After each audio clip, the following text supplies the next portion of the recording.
This is the Stop Playing Podcast with Sham and Shaka. I'm Sham. I'm Shaka. What's going on, Sham? Nothing much is going on, but let's tell the folks how they can reach us if they want to hear us. We are on any podcast platform that you can think of. Just look up your favorite podcast app, and we're there. You can reach us on Facebook and Instagram at the Stop Playing Podcast, and on Twitter at Stop_Playing Pod. So besides that, everybody's just what? Quarantine and chilling? Is that the new hashtag? That is indeed. And part of what I'll be doing is I'm chilling. We both are pushing the podcast, as you talked about, on other media platforms, and we're going to be pushing on YouTube as well. And yeah, quarantine and chilling. I like it. I've been very active in terms of trying to do little hangouts and stuff like that. So that's been cool. You know, connecting with some people I maybe wouldn't even ordinarily hang out with, like in real life. I don't know. How's it been for you in that sense? You know, listeners who have been listening to us for a while know that my mom has been sick, so a lot of my spare time has been spent with her. Otherwise, I'm one of the folks that's considered essential. So apparently legal services is essential. I actually go into the office every day. There's only been about 7 or 8 people in there. The building is pretty much a ghost town. It's like The Walking Dead. The security desk is there. And I believe the only reason our building is even open is because we have a bank in there, which is also essential. So. Yes, it is. Very. I don't know if you ever see the Seinfeld where they widen the highways and they driving like back and forth, like zigzagging across highways. But are the highways that empty where it's like literally maybe 5 or 6 cars at the same time you're on there? Like legit. How it's getting to work?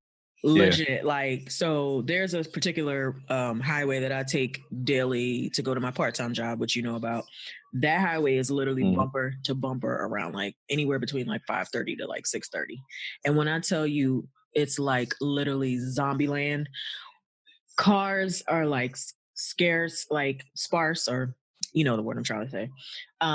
Yes. And like, so I'm driving down and literally there'll be like a maybe group of cars, maybe like 2, 3, 4, just kind of bunched up. And then once I get around them, it's like open road. And you know how I drive. So lately I just been like killing it. And you know, my car is very fun to drive. So I've just been pushing that joint to its limits. It's like literally no one out That's there. Cool. That's cool. Yeah, that's very cool. I'm surprised your part-time is still open, but hey, no, it's not. Essential is essential. Okay. So just okay. Governor Hogan, who we're going to talk about yes, we will later, shortly, has closed all the malls in the state. So okay, got it. All right, well, yeah, I mean, look, we're in a different time, and Sham and I both talked about, I think a lot of people, even essential or non-essential, you're spending considerably more time at home or not out. You know, even in Sham's case, she may not be out. She has to obviously care for her mother. But either way, you're in the house or someone's house. And everyone knows, you know, no one wants to listen to us and say, oh, how are you spending your time on lockdown and all that? I mean, obviously, we wanted to give our little take, but really, there's stuff still going on in the world, but the world is affected by the virus. I mean, that's what is driving everything. But there are a lot of interesting little decisions that are being made. So we can hop right into this thing. So as we sit now, today is Sunday, the 29th. We're well over 100,000 cases in the world. And actually, I'm sorry, well over 500,000 in the world. I think the U.S. has well over 100,000. And well over 2,000 cases in the U.S. That jumped from 1,000 like 2 or 3 days ago. So it's rising exponentially. I think more as obviously the testing is getting cataloged and people are actually officially being diagnosed with having it. So then when they pass away, unfortunately, those deaths will rise too, because then that will be the cause of death. So it's gonna look. Fauci came on this morning, so I Sunday afternoon. So my Sunday mornings, I watched Meet the Press and all that. Fauci was all over the place, and he was like, "Look, I mean, these numbers are not surprising. They're bad news, but they're not surprising. And the cases will get in the millions, and the deaths will get in the tens, if not hundreds of thousands in the U.S. That's just what's going to happen." And by Fauci, you mean the head of the CDC? Yes, doc. I don't know. I think he's the head of. You actually said his title a couple episodes ago. I think he's the head of like allergy and researcher. I forget his exact title. The That's head Tony. of the That was CDC. Tony. The CDC is somebody different, is what I was going to say. But for all the Americans, let's just call him Uncle Tony at this point. Yeah, he's Tony because that's what Trump called him. I feel good. Tony. I feel good when he comes on, and I just like the fact he's been able. Everyone in 45's like administration should take cues from him, because we always talk about carrying water and all that. He refuses to carry water for 45. He refuses. He won't do it. He does. He does. Let me interrupt you right quick. He is the director of the National Institute of Allergy and Infectious Diseases. He does not work. Exactly. Okay. Exactly. That's what. Yeah. So he has but he works in close, obviously, concert with the CDC guy and World Health Organization people. Right. He's an NIH. Yes. Now, the point being, he doesn't carry water though. Not at all. But he's able to. Well, first of all, his credentials are unquestioned, unlike most of the people in 45's administration. So he gets up there and he's like, "Look, I know what I'm talking about, and this dude he can't fire me. If he did, fine, but he can't." Number two, he does it in such a way where he's like, "Look, man, I'm not up here to argue with the president. I'm just telling you, like, basically what he just said was wrong, but I'm not going to say it like that." What's so funny though, why you say that? I was just talking to my stepmother about it yesterday, because she's like you, like in it, like all the time. And like we were talking about it yesterday during Andrew Cuomo's address, which we'll also get to. We were just talking about how like he'll stand there with like the most ignorant look on his face as the president is talking. And then as soon as the president is finished talking, he'll be like, yeah, so here's the real. You know what I'm saying? It's like he just totally disregard everything 45 says. And then he'll just like, he's just waiting to be like, okay, this fool's an idiot. So let me just tell you what's really happening. The best example of that earlier this week when they talked about the vaccine. Now, look, I was on this podcast, and you and I both, and we still agree. We need the vaccine now. Like, what are we talking about? Right. But obviously, there's a process to it. You have to. So Fauci kind of like went up there to address people like me who were like, "Yo, why don't we have the vaccine like in our hands right now?" And he kind of addressed it like, "Look, man, it's a process. You know, science. You have to have like a placebo group and all this stuff." Like, he's giving it scientific terms, but he put it in real world. Like, look, y'all, calm down. You can't have the vaccine like tomorrow. You can't. We got to test it. Basically, that's the end of it. Like, we have to test it, make sure it works, and make sure it doesn't make things worse. 45 gets up there and he's like, okay, but like we could like legit have the vaccine tomorrow. Like, everybody kind of look out for it. and then Fauci comes back up there like, look, okay, maybe I heard me the first time. I don't care what this dude just said. Like, we can't do that. And that's how the problem. And Sham, I'm so glad you brought that up about how he looks at him. Did you see the meme that they made of that? Yes. That showed him looking at him when he was talking? That was a great meme. They showed Fauci looking at 45, and they showed Fauci in the background while 45 was talking, and he was giving him the iciest grill I've ever seen. And they were like, yo, have you ever felt like this when your boss is talking at a meeting and he don't know what he's talking about? Did you see the one where he's like face palming? Like, oh God, this dude's yes. And then the intrigue this week was he wasn't at one of them. Like I think it was like Tuesday or Wednesday where Fauci wasn't there. And so everybody was like, yo, like, is 45 mad that Fauci? Because not only does Fauci show up at those, but then he goes out and does like all kinds of interviews all over the place all the time.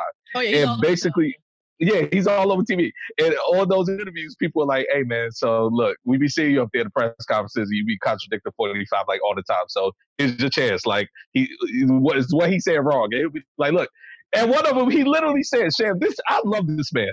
He said what I've been wanting everybody to say. He said, look, okay, I can't like jump in front of him and knock him down and take the mic. I can't do that. But what I'm telling you is he's wrong. This guy's great. Which is great. That's great. It's great. And look, he's a hero for that, because this entire podcast, independent of this virus or independent of this pandemic, we've been saying, look, 45 in and of itself is bad, but the people who are worse are people who know better and carry water for him. Mm-hmm. And there's no reason why people should do that. And he's the living example of, look, this is life and death. This is a pandemic. This is bigger than this man's ego and bigger than, he said something today. He said, look, there's rhetoric, because they tried to make him contradict, and they be trying to get him in trouble. And they'll be like, hey, so, he said this, what do you say? And he says, look, his rhetoric is his rhetoric. I'm not here to address that. I'm just here to tell y'all what needs to happen. That's all you have to do to get yourself some credibility. And so it's wants to fire him so bad. Yes. Oh, I know he does.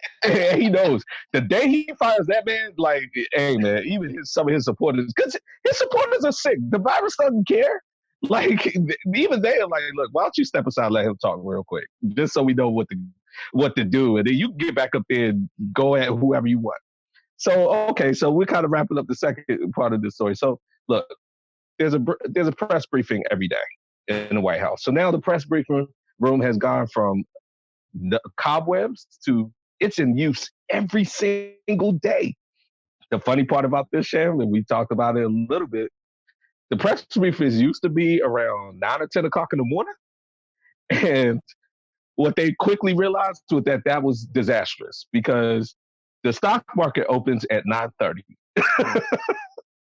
And what all the networks used to do is they would sit there and show the president, and he would get up there and start talking, and then the stock market would open, and then immediately, the second he started talking, because he doesn't know what he's talking about, the market would fall, like it would drop off a cliff. And it got to the point in one of those days where they have basically like a pull the cord measure, and I forget exactly what it's called, where they stop trading in the stock market if it falls too far, too fast. And his press conference was going on. The stock market came on. He was starting to talk crazy, and then it dropped like 1,000 points in like 10 minutes. And they had to stop the trading on the stock market. And so finally, they got to the point where they were like, all right, his advisors got with him and said, okay, every time you talk, you're doing damage. Let's move this press conference to 5 o'clock. The stock market is closed at 4. So give everybody a chance to calm down. Then you could go out there. And then they also told him, like, stop taking questions. Like, stop taking, like, a bunch of questions and going on these press conferences for, like, 2 hours. So they had to kind of change it up. And Fauci didn't show up to one of them, and people thought he had fired Fauci, or that he was about to. And then Fauci showed up at the next one, like, look, man, I got work to do. I can't come out here every day, basically. So that's what's been going on this week with the press conferences. It's been crazy, though. So let me ask you this. It's been real crazy. Yeah. So, you mentioned just a little while ago that Trump supporters are also dying and getting infected by this virus. I mean, it has this virus does not discriminate. Of course. Right. But in spite of all of that, his approval rating right now is the highest that it's ever been. Yep. It's crazy, isn't it? And it's insane. And we'll touch on it now and then probably wrap up with it in a few minutes. Well, look, I think you and I touched on it a little bit last episode too. Americans naturally want to gravitate behind their leaders during a time of crisis.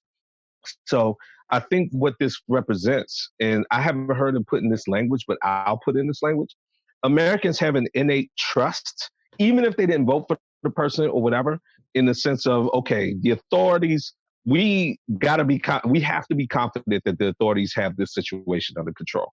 And so I think when you didn't see him out there first, or when he would come out, he been 45, would come out and then like run away from the press conference or not even come. And when he put Pence in charge of it and didn't come out, that's when he got a big backlash.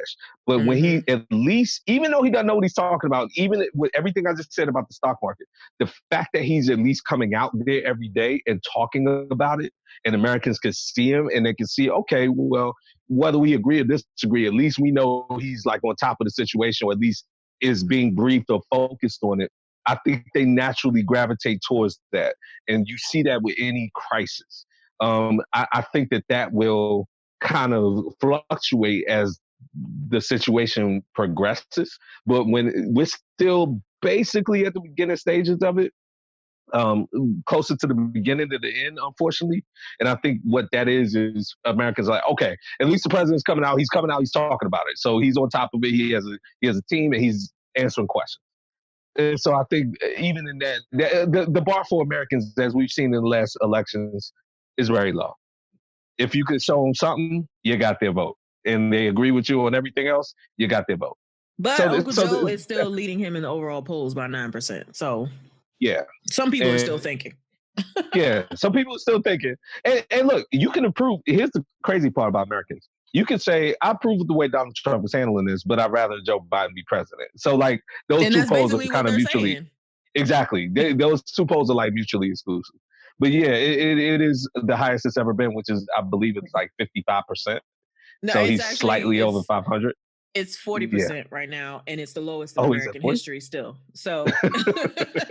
Yeah, because he usually hovers around the 30s. So yeah, maybe Truman and Nixon had lower, and also Jimmy Carter. So yeah, now I think Nixon they told people like the day before he resigned, like he needs to resign tomorrow.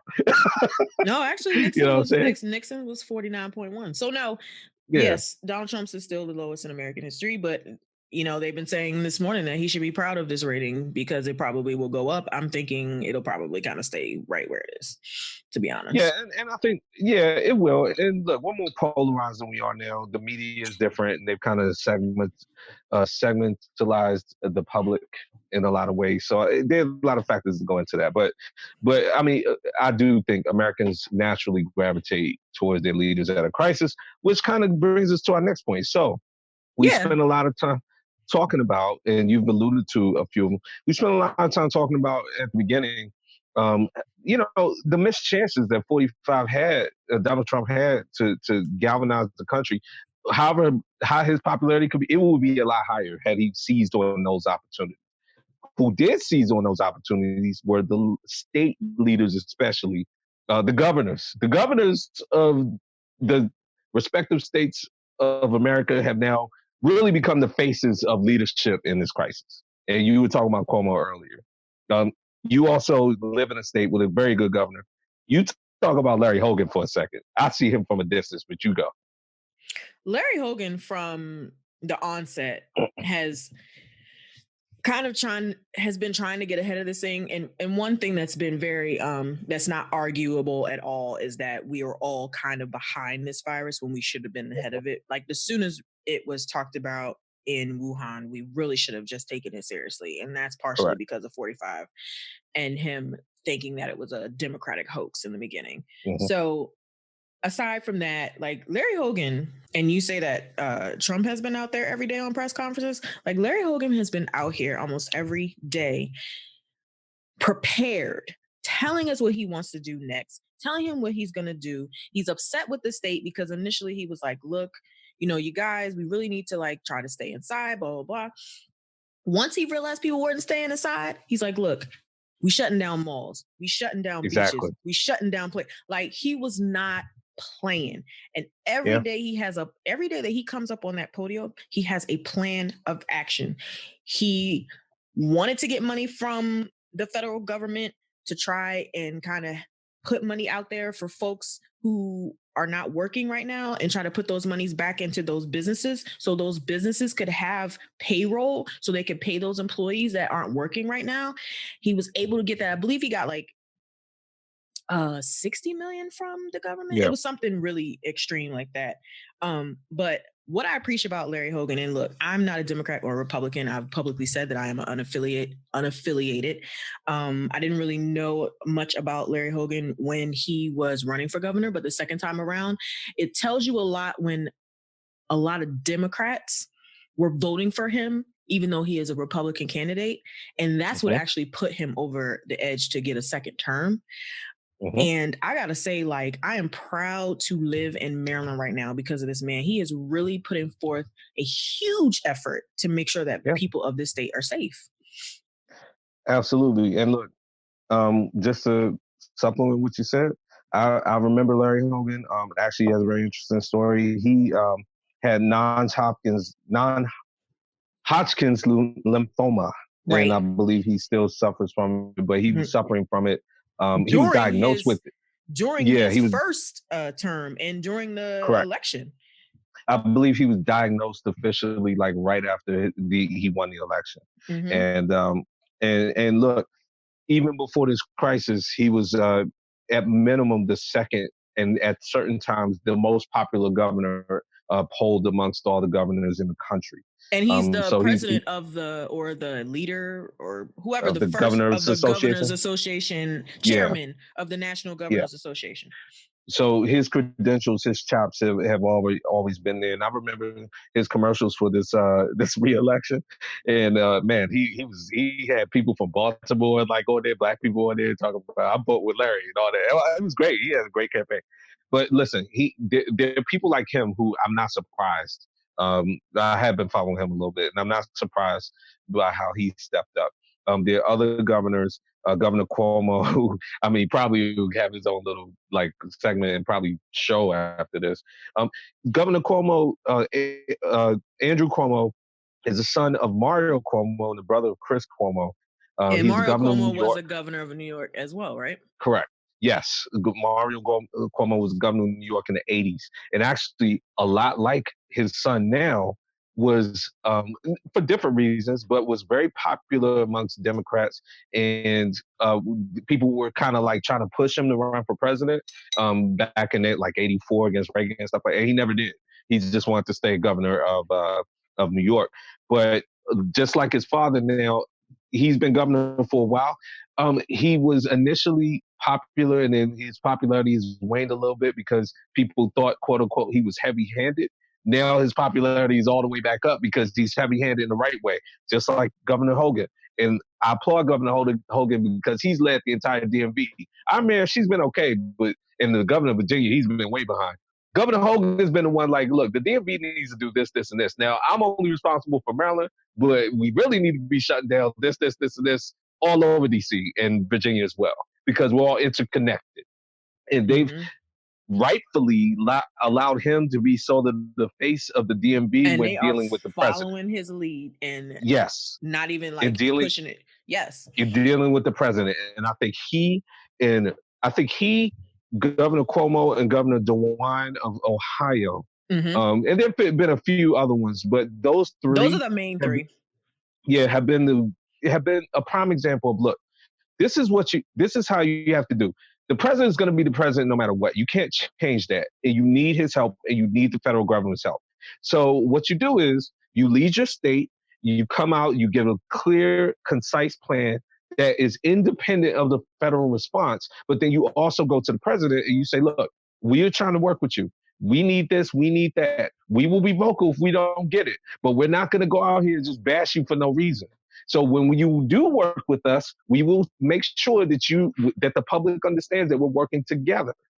And they've done a good job of that. And 45's ego, who is very fragile, he's been shouting them out like, oh, I like Governor Cuomo. I like Governor Hogan. I like the governor of Ohio. I like this. I like that. And he's been giving them help. It's sad that you have to do that, but they've been smart about it. And when they don't get what they want, the president doesn't want them coming at him like that. So he will make sure they get what they need. It's sad that it has to be like that, but that is how it has to be. Some governors who haven't been so good. The governor of Alabama, and we've talked about her, Kay, whatever the hell her last name is, when we were talking about the abortion stuff. Yeah, she decided she didn't need she wrote a bill that made every business essential, so people still had to come to work. And she just had to be talked out of that. The governor of Florida, who we've talked about him, Ron DeSantis. He is a 45 surrogate. He kept all his beaches open. That imagery was the symbol of especially young American stupidity during this crisis. Like, he kept all his beaches open, let everybody still come to the beach, everybody still partying, everybody still having fun, while this virus is spreading and people are social distancing. And he didn't close them. Now, should people have been going? No. But you're supposed to close them. You're the governor. The governor of Ohio is Republican. Governor Hogan's Republican. They don't care about that. They're looking for the safety of their people. And I think that when all this is over, what you're going to see is a crop of politicians rise out of this that, independent of 45, these people have now gotten a national profile. Real quick, Sam, Governor Hogan was on Meet the Press last week, not today, but last Sunday. He was on there with, they did a dual segment with him and Bill de Blasio, who we've talked about on this podcast, and he's done absolutely nothing to make me take back anything I said. As a matter of fact, he's worse. He's whack. And the worst thing they could have ever done was put him up on the same. So Chuck has them both on there. And he lets Governor Hogan go first. It's not supposed to be an adversarial type of thing. It's just like two different perspectives. Is a quiet, kept evil genius. he is. So he talks to Larry Hogan first. Larry Hogan does what we just talked about, lays out his plans and all that. Then he talks to Bill de Blasio, who's probably so mad that Andrew Cuomo's getting all this like publicity as the governor of New York that it's overshadowing him as the mayor of New York. So he goes on, and all he talks about is how the president and the federal government isn't giving him anything that he needs, which we understand that. But then Chuck Todd goes, okay, well, so we understand that, but like, what are your plans in terms of quarantining and like all this other stuff? Like, give us like a bullet point of like what you're trying to do. Like, basically, do what Larry Hogan just did. Yeah, like, is there a PowerPoint presentation? Is there something? Right. Do you got something? And he's just like, well, we just need the federal government to get us to this, to get us that. So basically, like, everybody's rolling their eyes. So Governor Hogan doesn't even say anything. So then, I think during Governor Hogan's segment, he had said, you know, one of the things, listen, we know opportunities were missed. We know that we're behind on this. We know that. And we will deal with that after we like get our arms around this situation. Mm-hmm. Here goes de Blasio. With all due respect to the governor and his last segment, I think he's totally wrong. I think we need to go back. Basically, like, we need to go back and finger point. And like, that's what we need to be doing right now. So at first, Hogan's like, look, man, I'm gonna let this dude talk. Like, whatever. And finally, like, he does it again. Like he says, and with all due respect to Governor Hogan, like, I think he's wrong and blah, blah, blah. So Governor Hogan's like, look, why don't you just call like your governor, who I know for a fact is like, has a plan together. Governor Cuomo, I talk to him every day. We talk to the president. Like, if you haven't got, and he basically was like, why don't you sit your little complaining ass in the corner, right, and call your governor, because like, you about to get on my nerves right now. Like, get me off the segment. You sound stupid, bro. Like, you sound real dumb right now. And then so I was thinking about that. Here comes Bill de Blasio on Meet the Press today. Oh no, not Meet the Press, Jake Tapper's show. And Jake Tapper's like, look, man, like, how things going in New York. And it does the same thing. So then Jake Tapper, who is my hero, who needs to be hosted to Meet the Press, pulls up, he pulls up clips of Mayor de Blasio starting from January to now, basically telling New Yorkers to go about their daily lives. And he's like, we got 4 clips for you. At first, I thought it was going to be 3 clips of him doing that and then a clip last week of like him panicking. He pulls up 4 clips, 2 from January, 1 from February, and 1 from 2 weeks ago. 2 weeks ago, it was de Blasio's like, hey, listen, everybody calm down, just go about your daily life. And he's like, so how you out here complaining when you telling everybody, like, you didn't tell nobody to social distance, you didn't tell anybody to do anything, like, how are you doing that? If de Blasio had a gun, Sham, I think he would have shot Jake Tapper in the face. He would have shot Jake Tapper? Or himself. Yeah, he was so mad. He was like, look, we can't look at the past. We can't do this. Everything that Governor Hogan said last week. I was like, this is an example. So to round out my point, this is an example. You have some leaders who have stepped up. Mayor de Blasio might as well be a governor because he's in charge of more people in New York City than most states. Right. And then there are other governors like Governor Hogan, DeWine, and whoever who aren't. And you just see a stark contrast in leadership in M45. It's sad though because people are going to suffer based on where they live. And unfortunately, as Sham, you saw yesterday, and you sent that story to me, and I saw it this morning, the leader's relationship to the president. Mm-hmm. The president is now segmenting favoritism towards the people who basically feed his ego and don't make him look bad, and the people who he's against. He's against the governor of Michigan. I forget her name, but the lady, I had it down. I apologize. And then Governor Inslee of Washington, who ran for president. We talked about him real quick.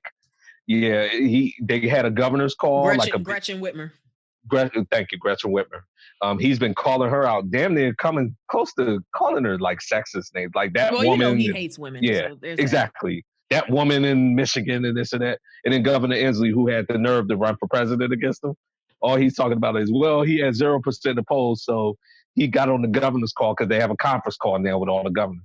And he was like, he was sitting there complaining, this or that. So he's calling him out. So it makes you think that he may withhold aid to those places. And that's where we are.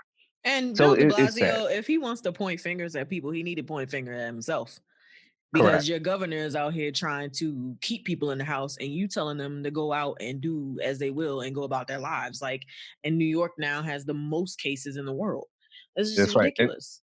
Right. And Cuomo pulled this card. And so instead of just admitting that he was wrong, he wants to go out and blame everybody else, which is why Bill de Blasio's presidential campaign lasts about 5 minutes. Oh yeah, that was hilarious, that campaign. Exactly. Speaking of people who might end up running for things, like it's been said now that Governor Hogan might actually run for Senate in 2022 when his term ends. Yeah, but the only thing, I mean, I feel like he should. I feel like he might even be a good presidential candidate at this point. I mean, his exposure during this crisis has given him is just absolutely positive. So I don't know why he wouldn't want to do that. But in Maryland, we haven't had a Republican senator since 1980. Like we are a blue state right here through. Maryland's blue. Except for governor. I mean, we've had a lot. We've had more Republican governors than we've had Democratic governors. But everywhere else in the state, we're just blue through and through. So, hey. Yep. So before Hogan, it was Ehrlich, I believe. Yeah, if I'm not. Before that, it was my guy, Mark O'Malley. He was so fine. No, O'Malley's Democrat though, right? I know, but I'm saying like he was there before him. Oh yeah. Oh, you like O'Malley? O'Malley's is he not a? I thought he would have went for senator or something, but so. I mean, the only reason why we had a spare senator seat this past time is because Barbara Mikulski retired. But like, it's been the same senators for years and years and years. Yeah, but all right, but yeah. So Maryland's been interesting. Our breakdancer man, Ralph Northam, he's kind of screwed up a lot. So I think he rightfully has kind of taken the backseat. And let Hogan drive this train. Hey, know your strengths. Know your strengths. Yeah, his strength is moonwalking, not leadership. and finally, to round out the political segment, and actually, we were going to talk about the disappearance of Uncle Joe. But then he reappeared. He appeared on Meet the Press today, and he's been trying to slowly come out lately. But look, Chuck Todd did ask him, and I did like this question, although most of Meet the Press I did not like, but I did like this. He said, look, are you trying to find a balance between not being a noisy backseat driver during this time and actually contributing to and trying to find some leadership or show some leadership in this crisis? That's a good question. Do like that. There's a very good question, and it was very well worded because you don't want to be the guy who's running for president and just want to point fingers at everything 45 is doing wrong. Or looking selfish and trying to drive your own campaign during a crisis. Exactly. When we don't have time for that. You know what I'm saying? But at the same time, you want to make sure you're still out there because a lot of people are sitting there like, who I see every day? Andrew Cuomo. Why we have that guy run for president? Because he's like doing the job. Yeah. So, and look, we still have to have an election. A question was asked to him about voting in November, if it comes to that, if we're still, hopefully, my God, I'm hoping we're well out of this by then, but who knows?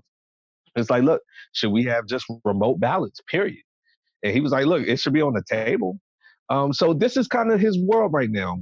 But I do think he did a poor job of, he had plenty of avenues to get out there. Yeah, we spoke so fondly of him just last episode when the crisis started to become very apparent that it was going to get worse and worse here. He came out and he gave like a really uplifting and good speech and made us feel like we can entrust him as our leader of the free world. And then he disappeared like right after that. Exactly.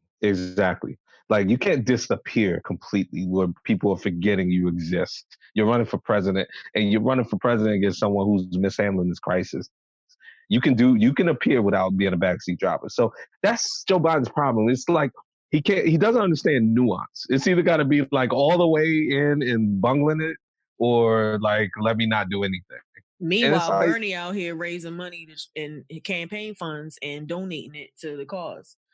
Yeah, because Bernie be like, look, I don't care if I'm in the backseat or not. If I'm in the car, you're going to hear my voice. Right. Here's $2 million. Yeah. Although Uncle Joe got a little bump from our favorite candidate. So now, Sham, do you have any retrospect on the females running for president now that the last official dropout has been made? Well, she should have never run. She should never run anyway because she's whack. But I think it's less about them being female than it is about them not being great candidates. Agreed. Look, they weren't good candidates, male or female.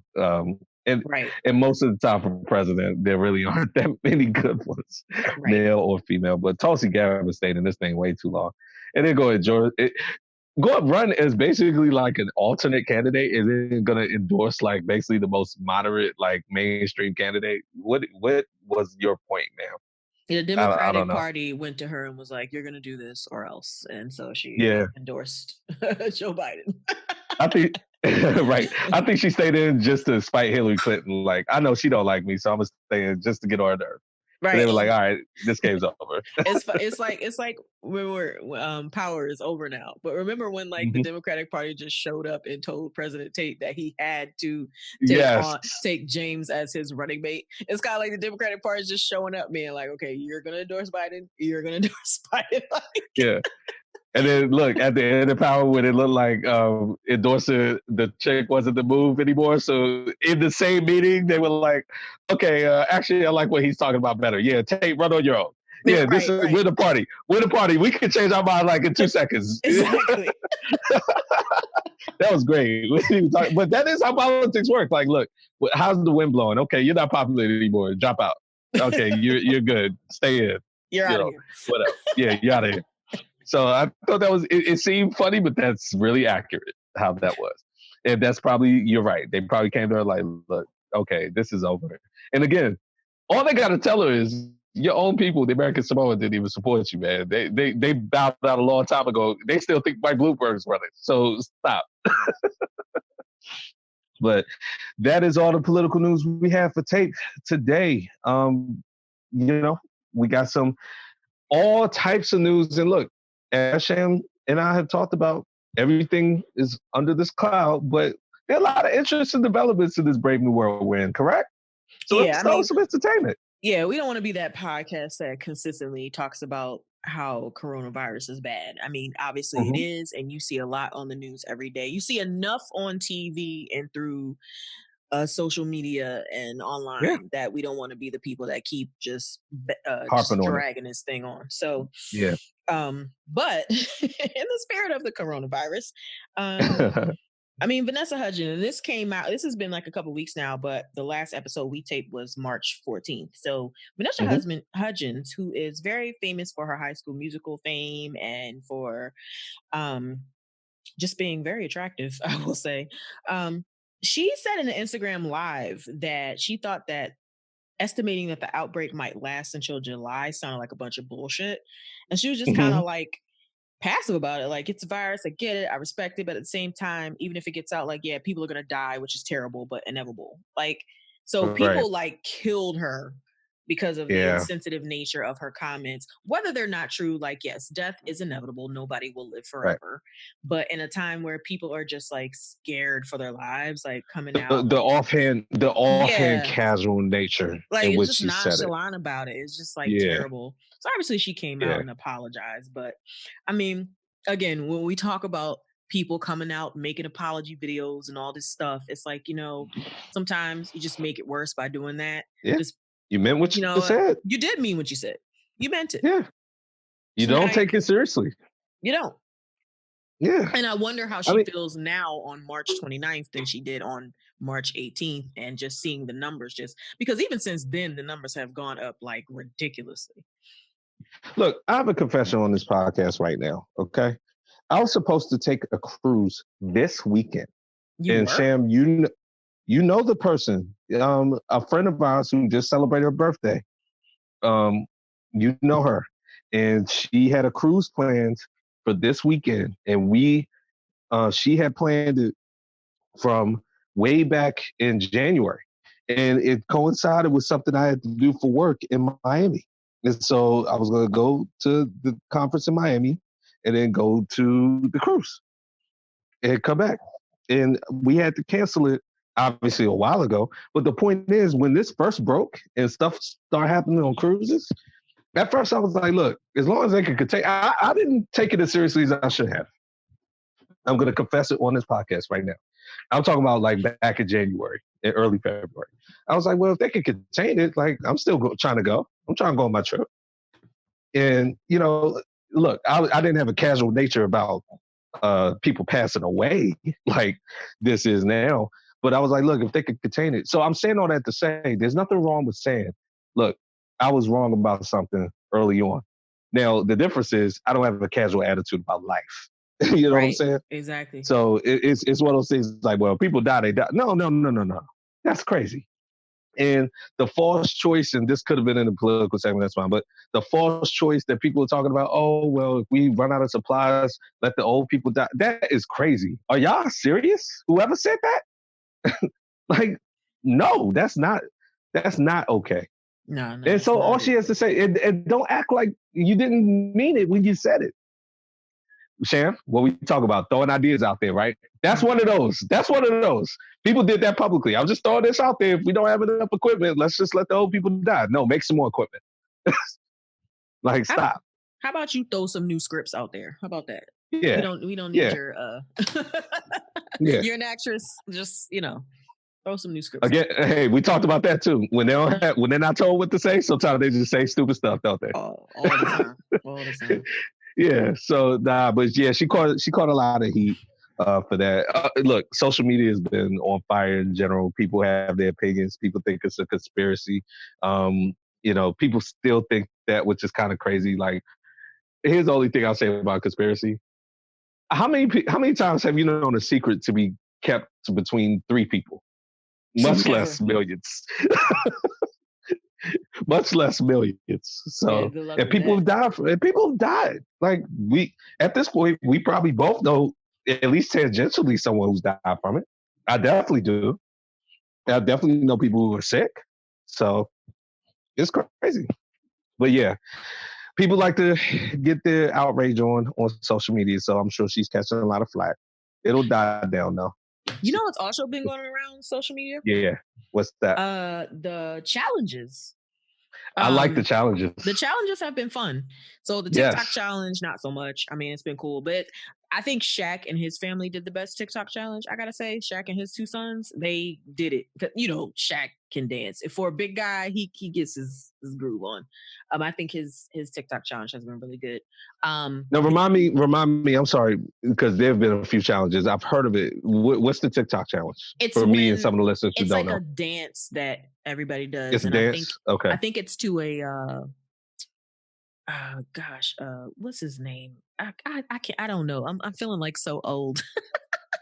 Not Travis Scott. Not ASAP Rocky. What's the guy's name? Oh man, it's a song that he does, and everybody does like a little arm move, and then they like shimmy a little bit, and then they move out the way. Like, so Bron's family did one. Everybody's been doing. All the celebrities have been doing. Okay. Ty Dolla $ign, that's who it is. It's a Ty Dolla $ign song, and everybody's been doing his challenges to it. I know there was a push-up challenge. There's been a push-up challenge. I saw that one. Yeah. There's been Tyler Perry started a challenge last week where everybody sings. He's got the whole world in his hands. Okay. That's cool. Which has been going around. Mariah Carey did a version of it, and everybody was like, "Yeah, sing Mariah." And I was like, "Oh, okay, that was cute, but you can do better." I expect way more from people like her. Why I say that.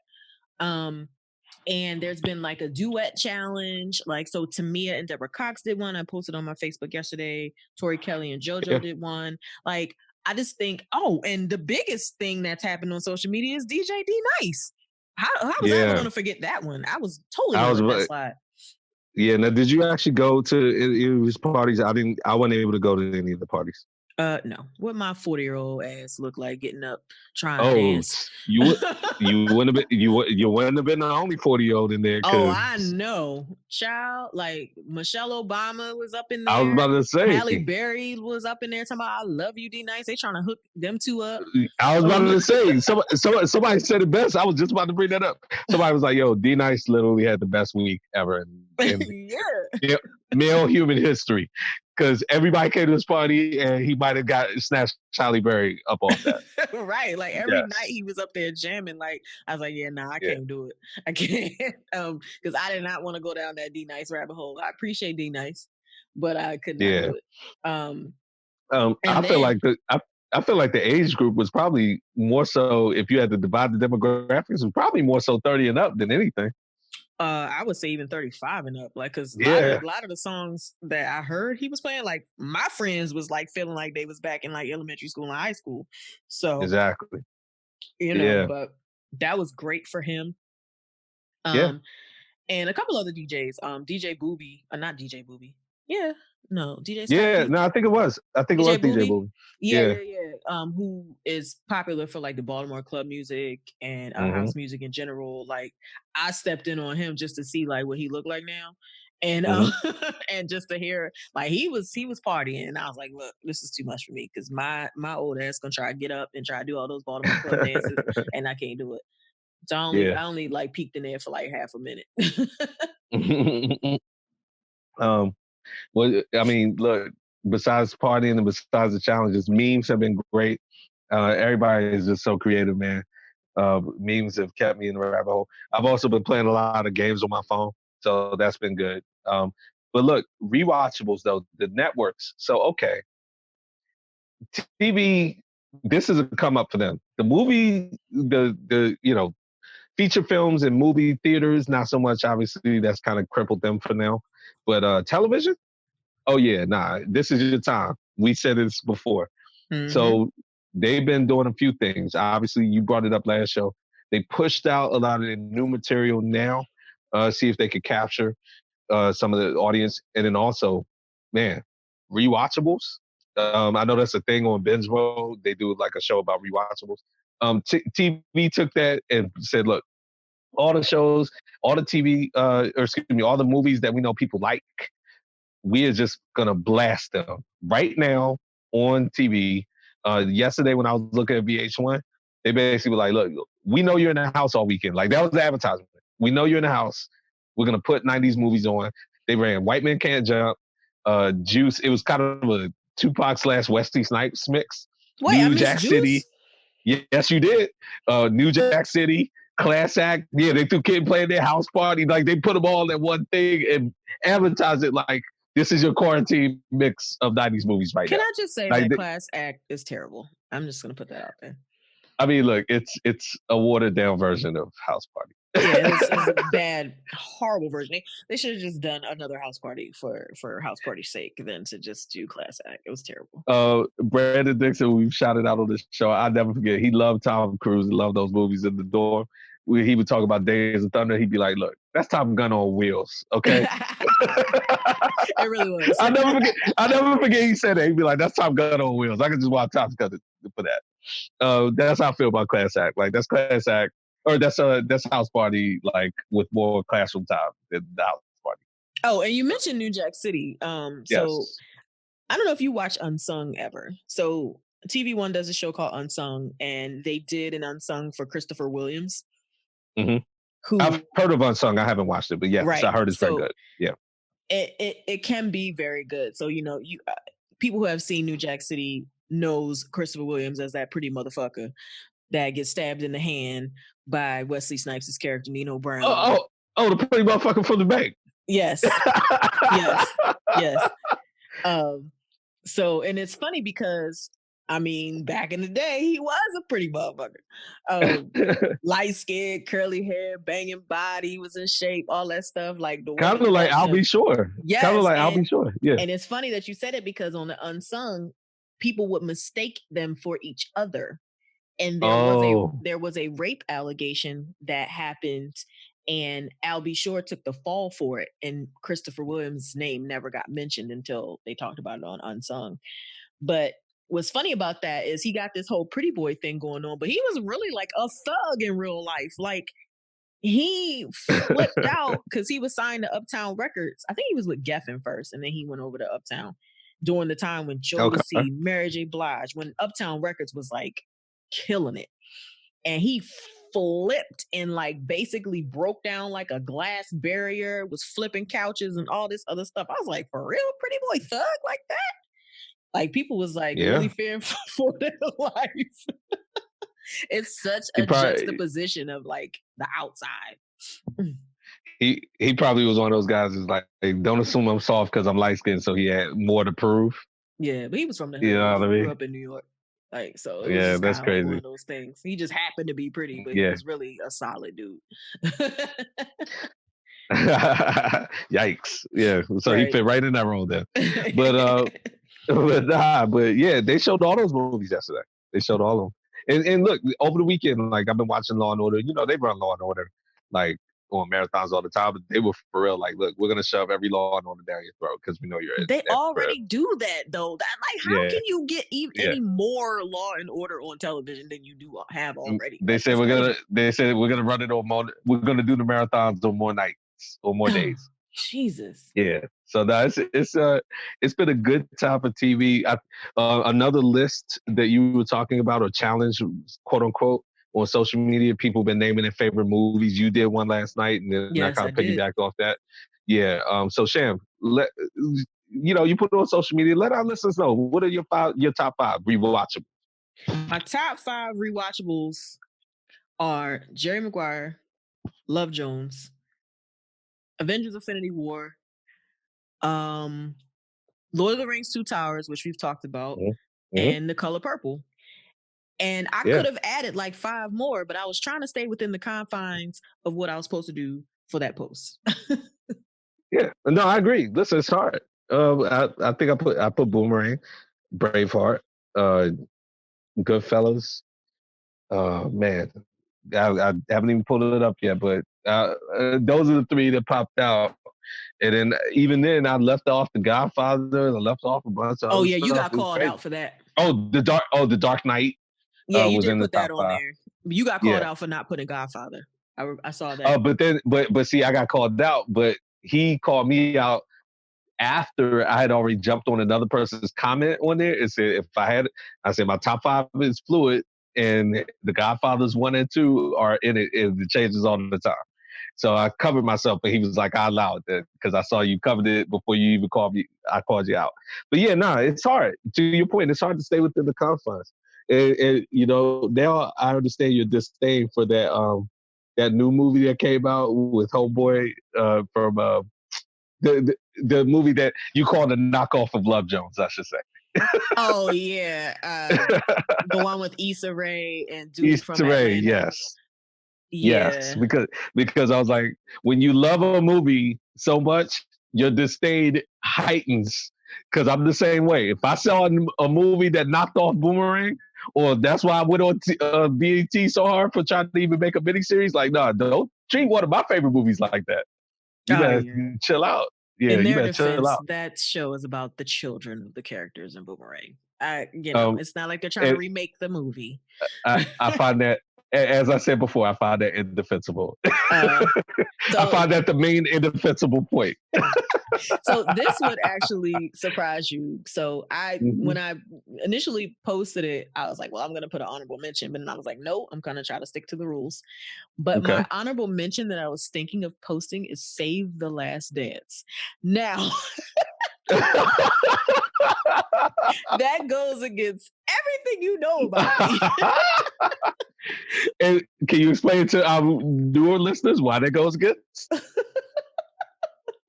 Because there's a lot of unicorn chasing in that one, but go ahead. Yeah, it's definitely like 100% unicorn chasing in that movie. But I like Julia Stiles, and I like anything she's in. So I've probably seen every Julia Stiles movie in the history. I bet you love 10 Things I Hate. Is that or 8? Is it what movie? She's 10 in that. Things I Hate About You. She's in that. She's really in that. Like her Heath Ledger, right? Yeah. Good movie, excellent movie. Yeah, but I kind of see you as her character a little bit, but facts. okay. I'm like Daria. Yeah. So yeah, like I could watch Save the Last Dance over and over and over, and it's crazy, but I could like and never get So sick. look, you just do you just appreciate the artwork and don't try to look at the people or what's happening? I appreciate, yes, the dancing of it all.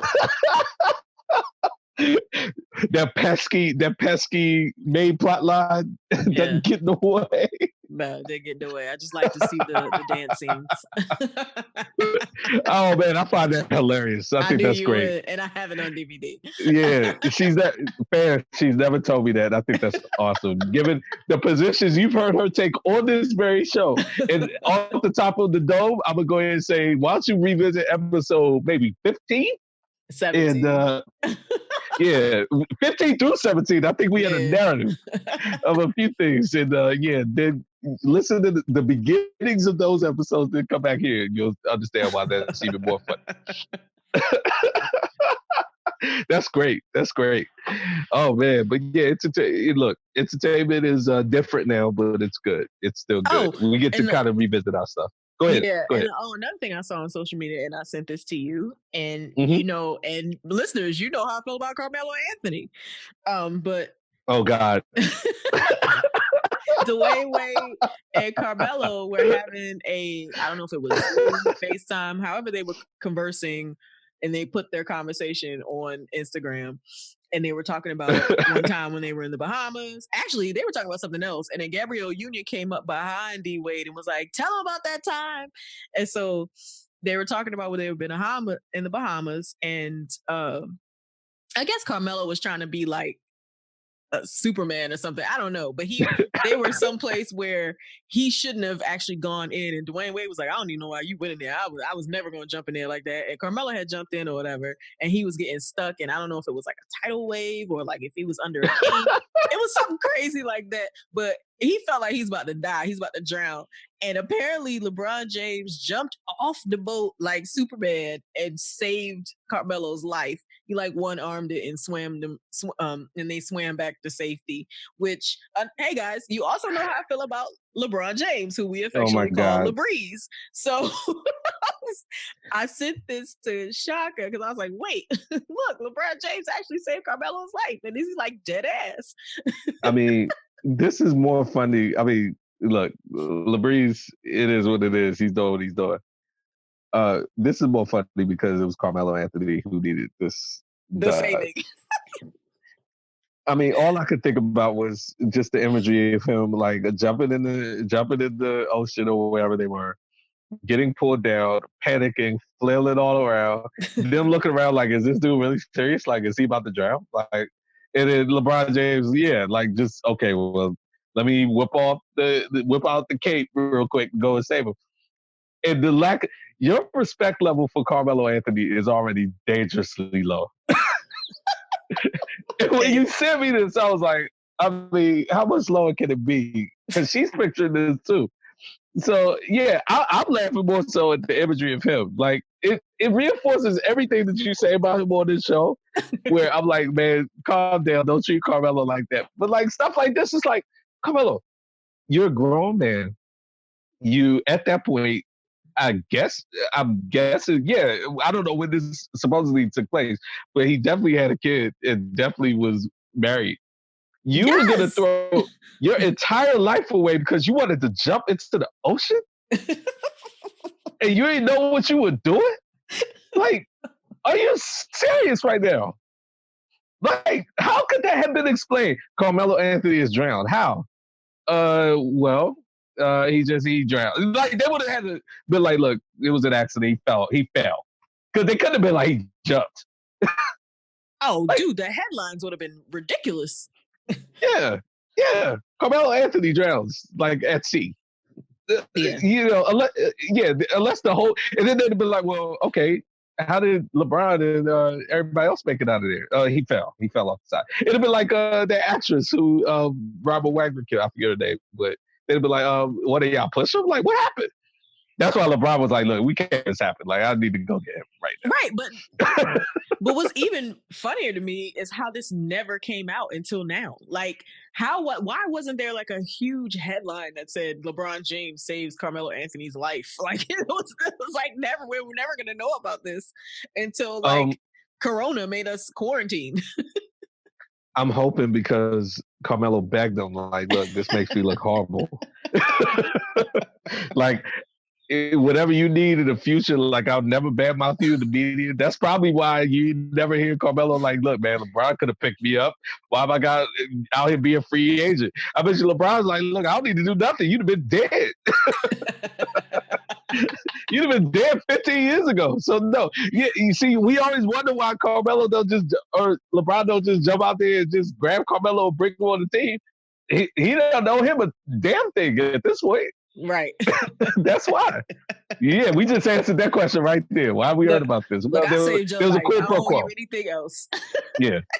There was a quid pro quo. So you can now go about your career and, like, as Sham says, drag down every other team. And then when people ask me why I don't pick you up, I don't want to hear anything from you because this is the kind of stuff you do right here, right now. I'm soaking wet. Give me a towel. How about that? This is why you cannot officially be a part of the Banana Boat crew.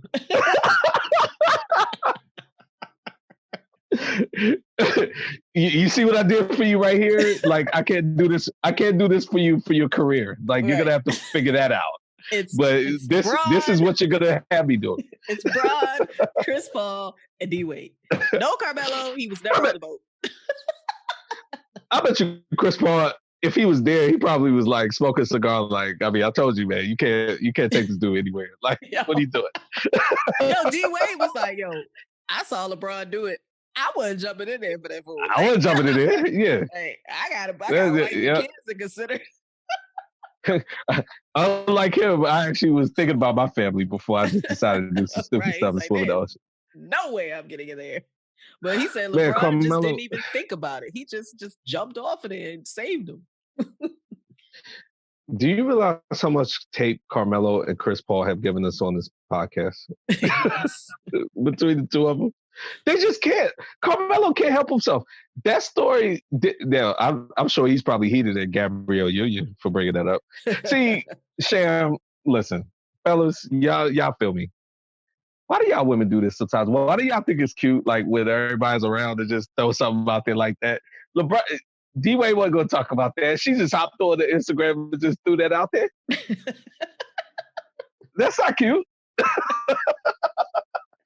If I was Carmelo, I'd have closed that chat up and then called D-Wade like, hey, come on, man. Look, I'm not much of a Gabrielle Union fan, but I thank her for that little tidbit because that was great. No, it was. Gave us some good tape. You got anything else to entertain? Nah, let's just go ahead and move on to some sports. Very little sports. Move on to I'm about to say non-existent sports, right? So, okay, so one of the biggest sports news, the 2020 Olympics. At first, Tokyo was playing games, like they were still going to hold it. They was lunching. They were lunching from hard. The DC area, that means they was tripping. Yes, correct. And look, if you ain't figured that out by now, by the way we use it, then I'm glad it's been explained now. That's all I'm gonna say. But they were tripping, and they just canceled or just postponed it this week. So they moved it up to summer 2021. That'll be interesting.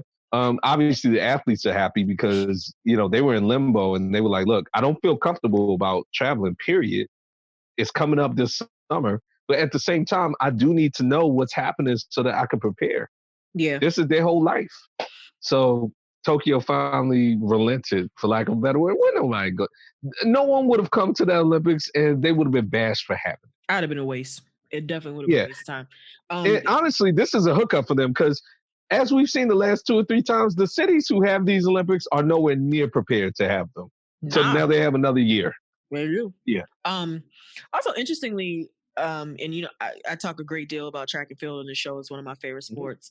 Track and field does its world championships every 2 years. They just did one in 2019, and track and field is one of the biggest Olympic events.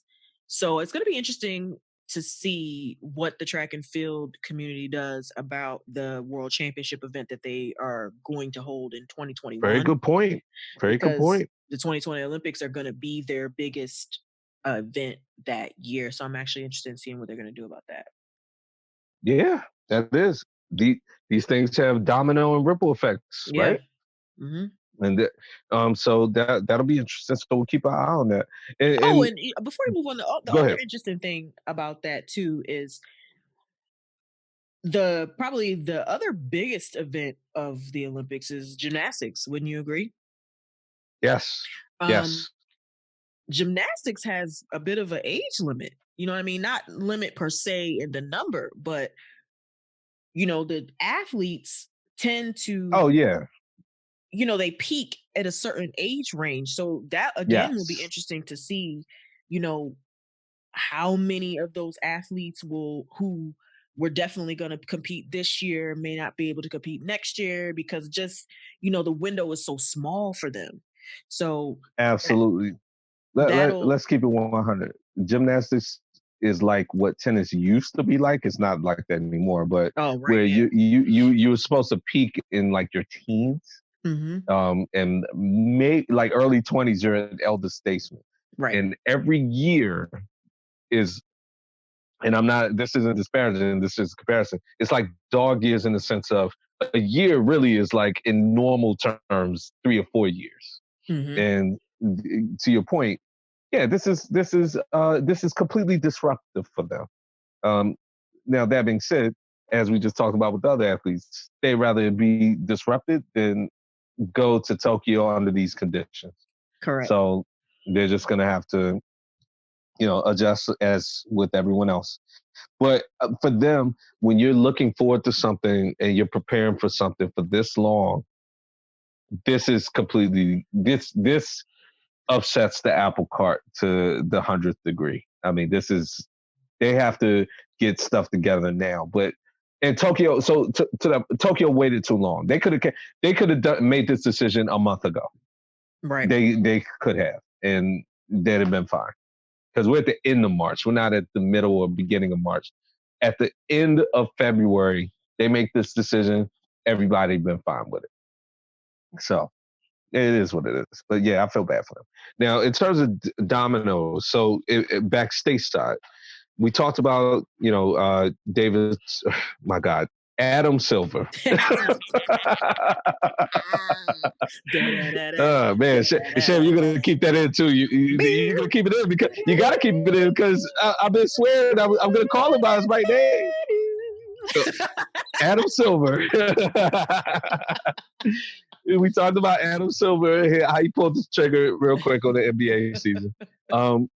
So that being said, though, he is still in talks, trying to see and strategize, depending on how the crisis ends, how the NBA season can still be resumed and then played. And one of the things was to take it all the way into September because the NBA season was winded down. I mean, it was only probably between 10 and 15 games left. I mean, it was literally I wouldn't say that. Yeah, maybe 15. Maybe 15. Right after All-Star break. So that's midpoint. Yeah, so maybe like 15 games. Yeah, left.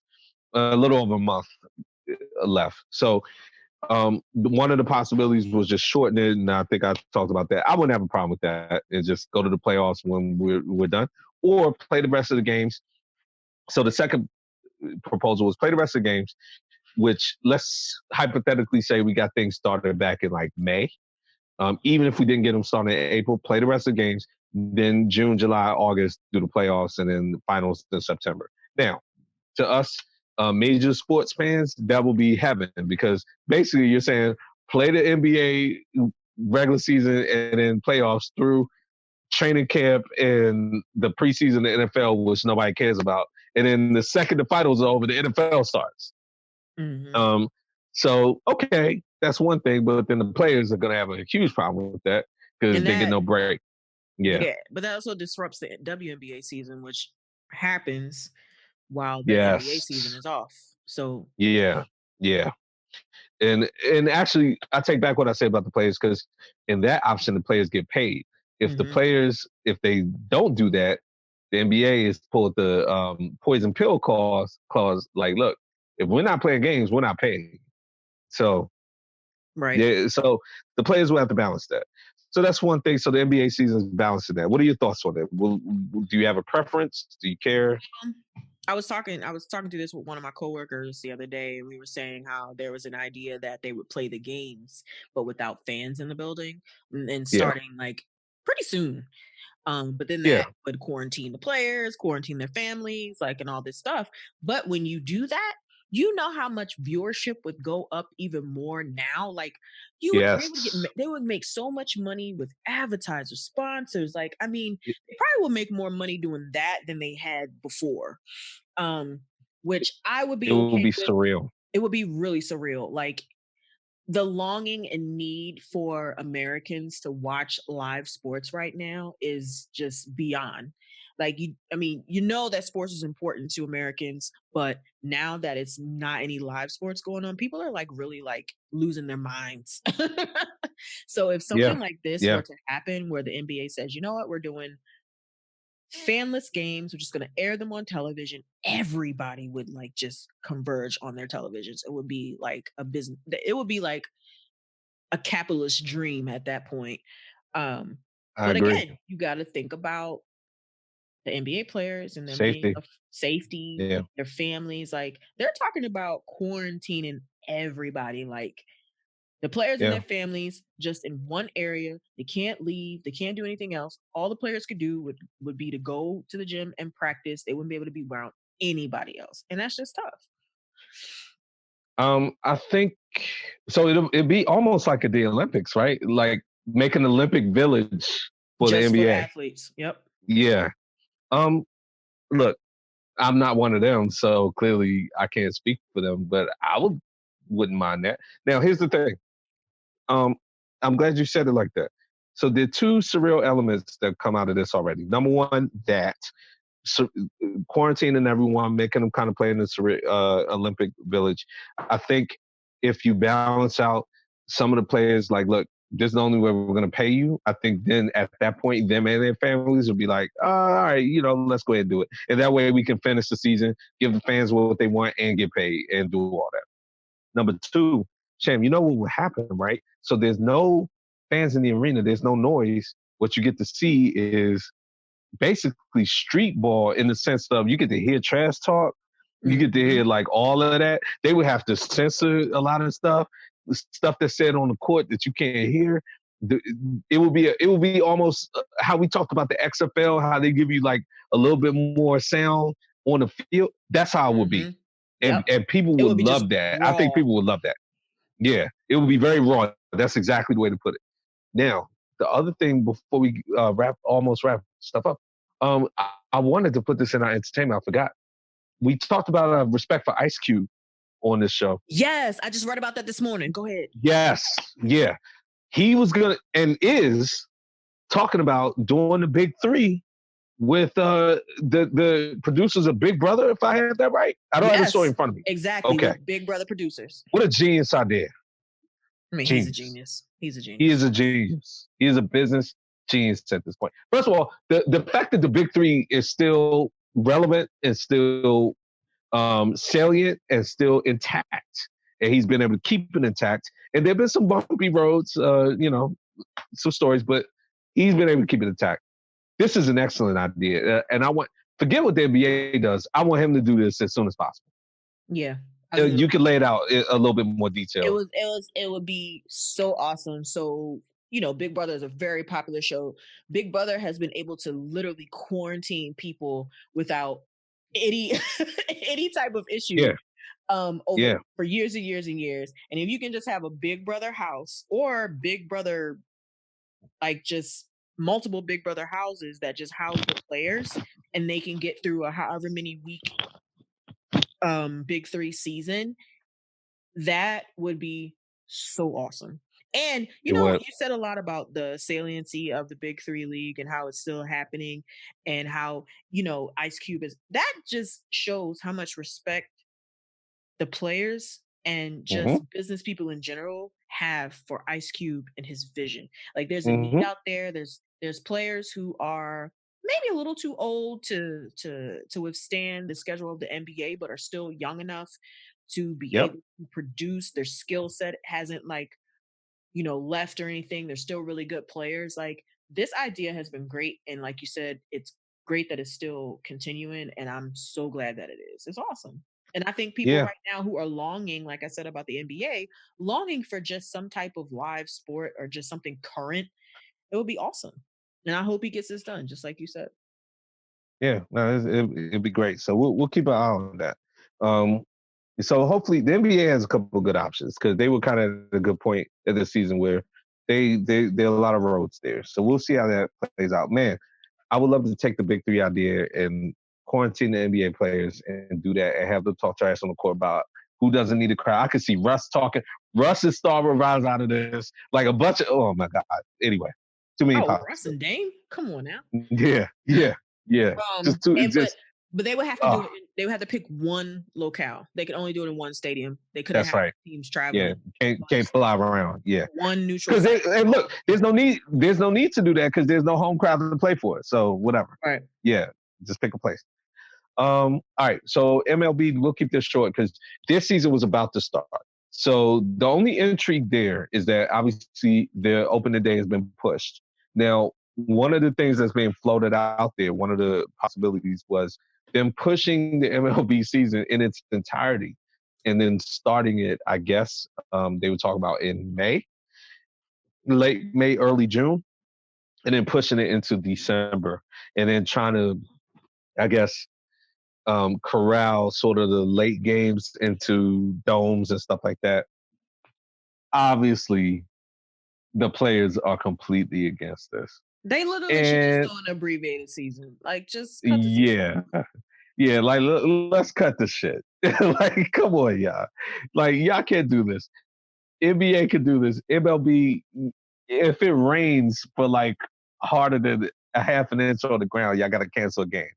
Y'all can't play into late November, early December. Like, what are you guys thinking?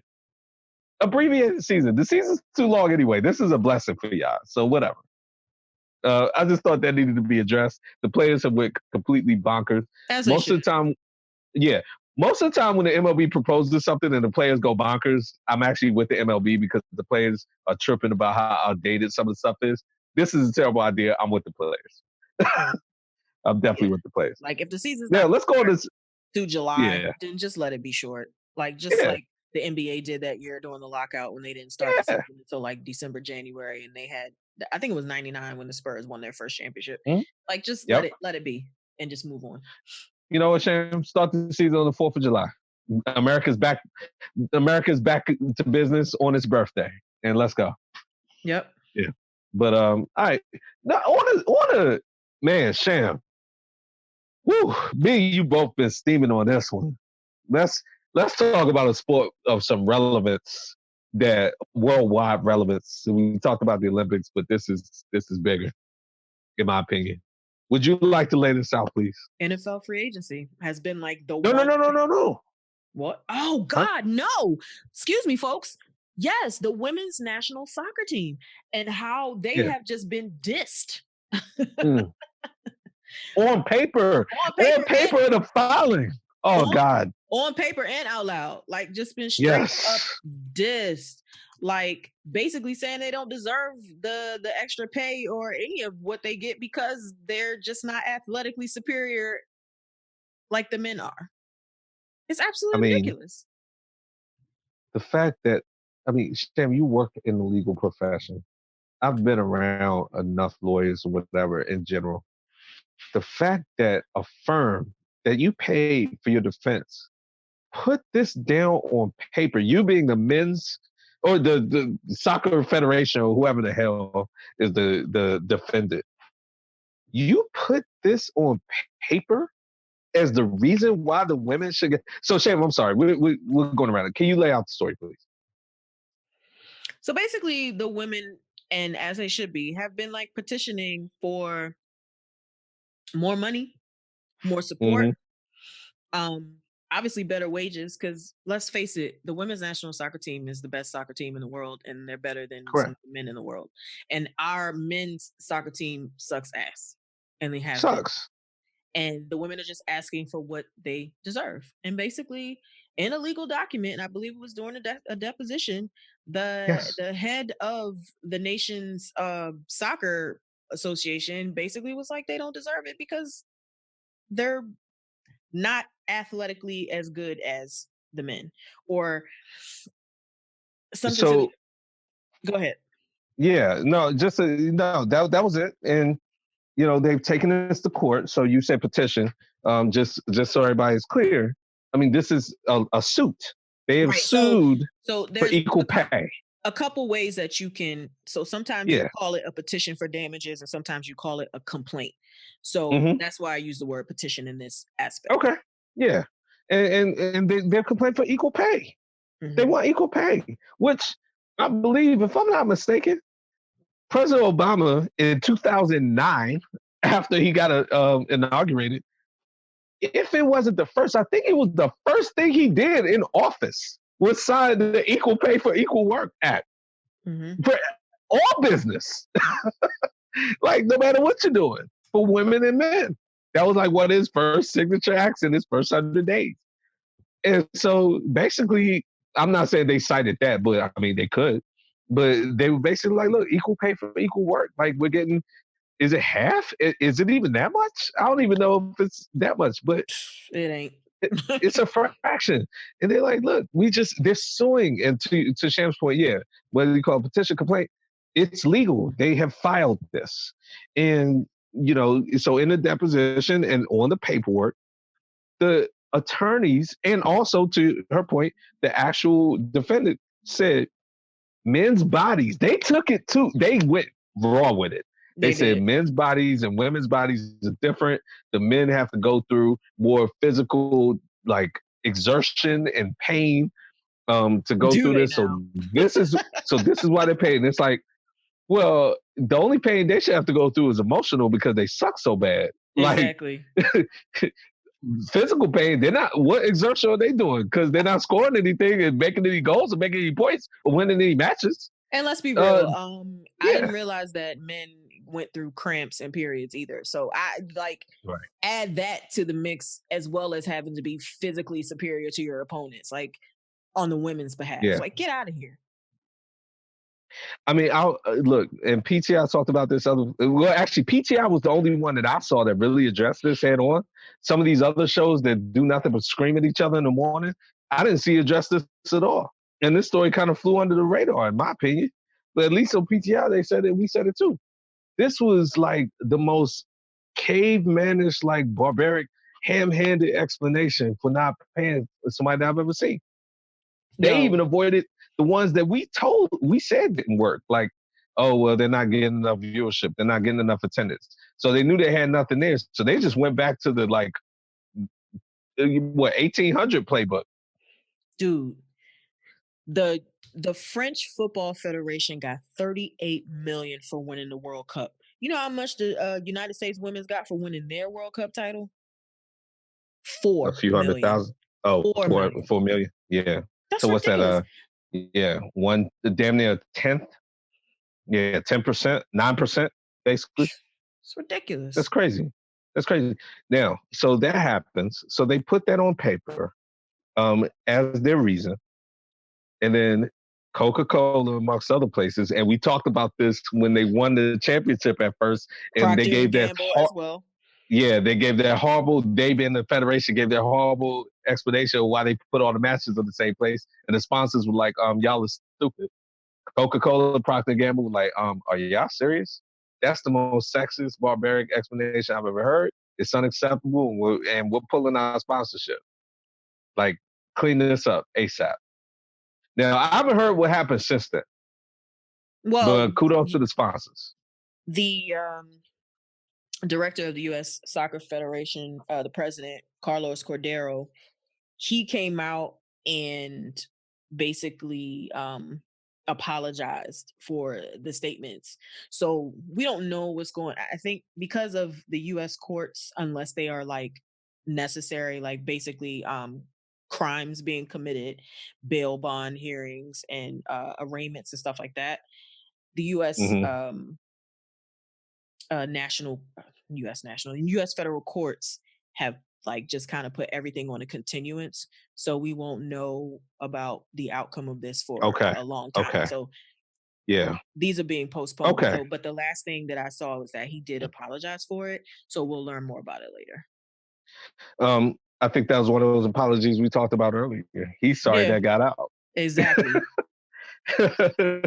he know they meant that. I'm sorry this got out. This is very embarrassing for us to be looked at as sexist as this is. But that was horrible, man. That's just overall terrible. So we will track that and we will see. Now, back home to wrap this thing up. Shem, you talked about how crazy everybody's gone without sports. For the first week and a half of lockdown, though, the NFL stepped up and showed why they get all the TV money.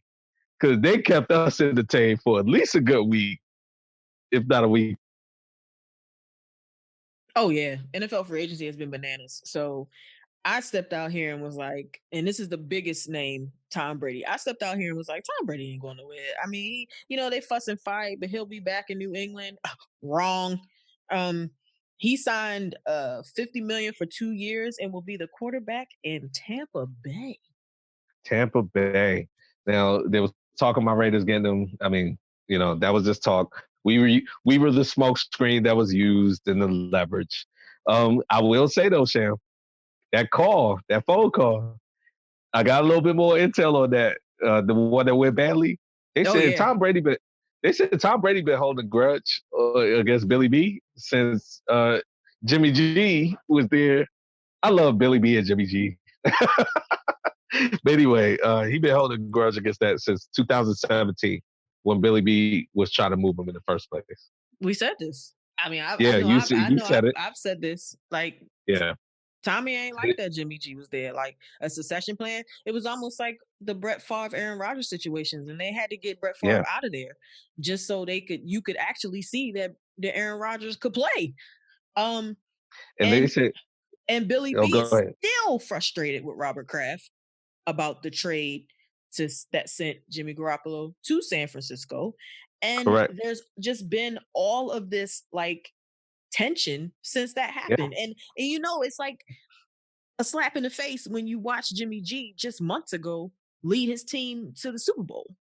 So of that, like, I'm never going to get a good quarterback in this organization if Tom Brady is still here. He has to go. Yeah. A lot of grudges. I mean, you think these big, powerful organizations are this complicated, they win all these championships. It all boils down to simple stuff. Simple stuff. Like, these grudges are being held. They said Tom Brady was not making it a secret when he was going out to see these other teams that he was mad about this. Like, he was saying it in the interviews, which I thought was incredible. Like, for real? But how you mad, though? Like, you still won 2 Super Bowls since the kid was there. Well, I think that's his point. Why are you still shopping me around out here like I'm nobody? That was his point. Yeah, so, or you try to push me out the door like I'm nobody, is I guess this point. Egos, man. All of this boils down to egos. That was a huge ego because, like, just in the logical sense, you have to have a good enough backup quarterback. Like, how do you think he got the job? Like, Drew Bledsoe is out here like the king of the world. but Drew Bledsoe got hurt. Exactly. But see, his logic was, okay, and I've always said this, we're not for the tuck rule. I won't go into that. But other things, I won the Super Bowl that year. Otherwise, y'all probably would have put Drew Bledsoe back in. So he got hurt. I won the Super Bowl. That's how I kept the job. Did Jimmy G win the Super Bowl for me? No. Or did he win it under my watch? No. So, yeah. So that's Tom Brady's. Look, I'm not going to put myself in Tom Brady's head, but I could see where he's at. So he is in Tampa. Yeah, he's in Tampa. Okay. With Bruce Arians. In Tampa. And Bruce Arians is there. The funny thing AB is not coming there. No, he's not. And Bruce Arians was very clear about that. Shot that the hell down. Didn't he? He came out there and was like, "We ain't got enough money. We basically ain't got enough patience, and we basically are not having him." Yeah. Even if Tom loves AB, I don't understand it.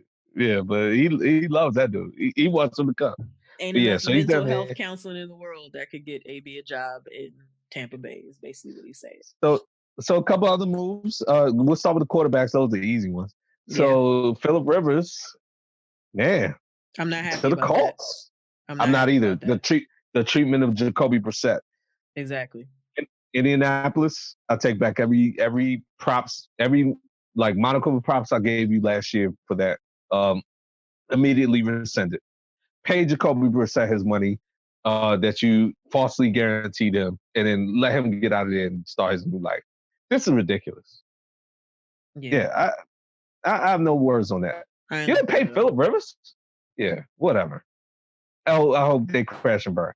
Ryan Tannehill rode that wave. We talked about that, but they G'd him up. Deservedly. Really? I think so. I mean, think so. The man threw 5 times in his last game. Derrick Henry. Okay, well, let me ask this: at the expense of franchising Derrick Henry? That's, I think, the question.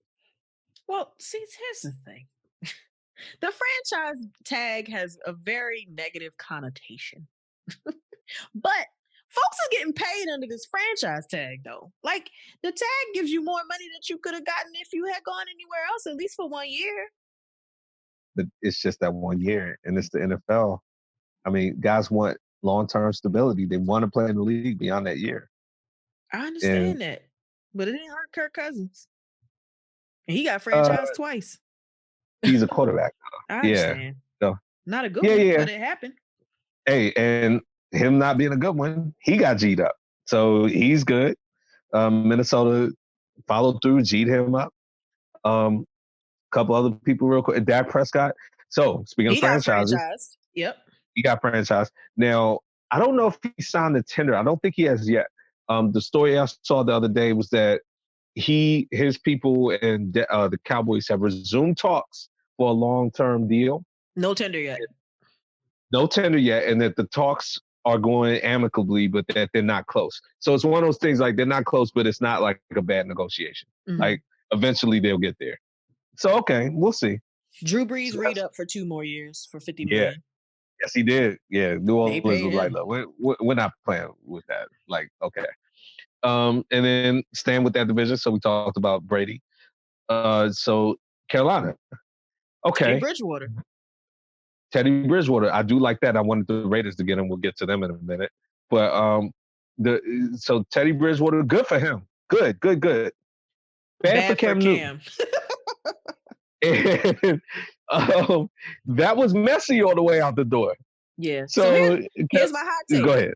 And I think we might have the same hot take that he's going to end up in Washington with Ron Rivera. See, I thought that, but then they've already picked up Josh Allen. That's right. You would have thought they would have brought him in. Then they bring in Josh Allen, and Jim, they traded for him.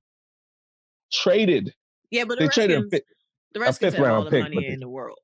Like, outside of Jerry Jones, Dan Snyder has enough money. Like, I don't know. I don't see where is he going to go. It's a good take, but I'll put it this way. The Redskins, that would be the most Washington Redskins thing to do. To trade for the guy who basically pushed Cam Newton out last season, even though Cam Newton was hurt, have him as his backup again, and then bring Cam Newton in. The only reason I support that take is because the Washington Redskins are perfectly capable of doing that. Yeah, but we'll see. Yeah, that is what they do. So we'll see there. Okay, now, so that's that. So Cam Newton, the only other intrigue is that Carolina went on there and said Cam Newton is free to seek a trade on Twitter. And my man Cam, he made time for them for that. Who was like, don't make it seem like I asked for a trade or I asked to leave. Like, you guys basically pushed me out the door. And Cam Newton is a strange guy, Sham. He put it all in different captions in the tweet. So one letter would be caps, and then the next letter will be lowercase, and so on for the whole extent of the tweet. And basically, was was going at Carolina for that. So that's that. A couple other notes. Who'd y'all get? Who's your quarterback? So my Raiders have brought in Marcus Mariota. Speaking of, so we were talking about Tannehill before. So Tennessee G'd up Ryan Tannehill, was pushes Marcus Mariota out the door there. Marcus Mariota has been picked up by my Raiders. He was picked up for a 2-year deal. I want to say it was around 27 mil, something like that. A lot of it guaranteed. Enough of it was 17 guaranteed. and a half for 2 years. Yeah, enough of it was guaranteed where he was not brought in to be Derek Carr's backup. He was brought in to compete with Derek Carr for the starting shot. Oh, yeah, definitely. You don't bring in somebody like Marcus Mariota to be his backup. That's correct. I would have rather have had Teddy Bridgewater. I will see what we do with Marcus Mariota. John Gruden has not especially burnished his career off developing young quarterbacks. Even the first time when he was successful, it was Rich Gannon, who had been in the league for a long time and I believe was older than Gruden at the time that he was leading us. So that's not his forte. We'll see. But if it gets Derek Carr's fire under Derek Carr, all this Tom Brady talk already is bothering him. Hey, go in and compete for the job and show us you keep the job and advance the ball down the field. If Marcus Mariota wins the job, I'm cool. Hey, whoever wins the job, I'm an open book on that. So that's that. Yeah, but I wasn't dancing around when we got him, but I was like, bring in somebody to compete for this job. I'd rather have been Bridgewater and give him the job. Well, whatever. Stephon Diggs, who we talked about, hilariously, got traded to Buffalo. So he's going to Kirk out up there. He wanted to leave really badly, and it was so weird. Like, why you want to leave so bad? And Sham, moving off quarterbacks. Bill O'Brien, can we talk about him for a second before we start wrapping up? Bill O'Brien got blasted. People were out there sounding like Shaka 2018 talking about Bill O'Brien when he made this D-Hop trade. That was like the first big one where people were like, what? Yeah. Are you kidding? Like, what are you doing? So Bill O'Brien, who is now the GM for some reason, he got promoted. So he's a coach and a GM. Traded D-Hop for what? Larry Johnson. And like they traded 4th round picks and then gave up another second, or maybe vice versa. Traded 2nd round and gave up another 4th. Basically traded D-Hop for a ham sandwich. Because Larry Johnson used to be a beast, but I mean he's been hurt and non-existent, based in the league for a year and a half. And when asked why he did it, I think he gave some non-answer, like there were some differences. And then D-Hop comes out, or Michael Irvin comes out and says he talked to D-Hop and that Bill O'Brien brought D-Hop in the office when D-Hop was asking for more money and was like, look, one of the things I don't like about you is that you got different baby mamas and you're out here and you have them at the games and you got all this going on. You kind of remind me of Aaron Hernandez. What planet is Bill O'Brien living on? And yes, listeners, I am taking that story verbatim, I'm taking it as truth because Bill O'Brien has not come out and denied it at all. And Bill O'Brien is incompetent to me, and the fact that he made the trade is incompetent. So I believe he said something stupid like that. Sham, has DeAndre Hopkins killed anybody that we know about? No, but you just resurrected Larry Johnson. Because did I say Larry Johnson? Who? David Johnson. David Johnson. Sorry. Thank you. Great correction. Great correction. This took us back to like 2006, 2007 when he rushed for like 1,700 yards. But there's no big understanding as to why he would trade D-Hop, arguably the best wide receiver in the league, for no good reason. And why would he call him Aaron Hernandez? And why would he reference? First of all, Aaron Hernandez didn't have a bunch of baby moms. He had one baby mom, And that was after he killed a bunch of people. So how are you drawing that string? Right, exactly. That's what I'm saying. One kid, one baby mom. So how are you drawing that string? Is that where you first went? So he's a murderous thug because he has children with a couple different women?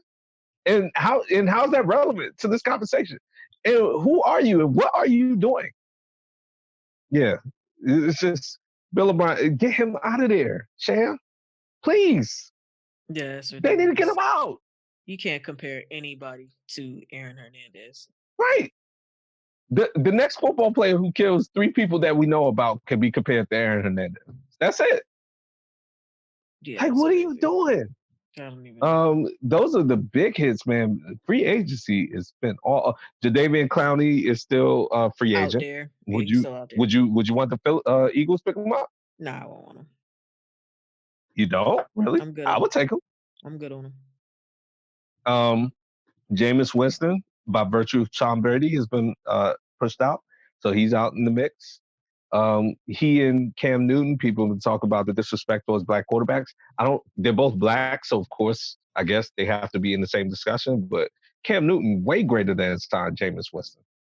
Jameis Winston was disrespecting the sport of football for the past 4 years, so get out of here. Right, exactly.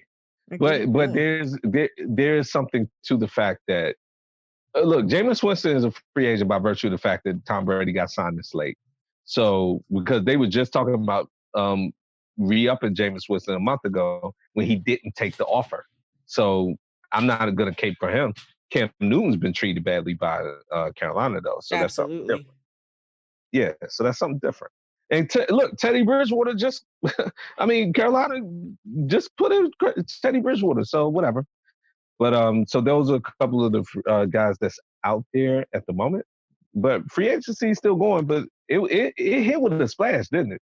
It was a lot of good stuff. Did you guys do anything big? It tore my heart in two. I gotta say that. How so? Malcolm Jenkins, my favorite Eagle, is no longer an Eagle. So there's that. Wow. Where is he now? Is he back at did he go back to He's back in New Orleans. That's right. You did send me that. He's back in New Orleans. Yeah.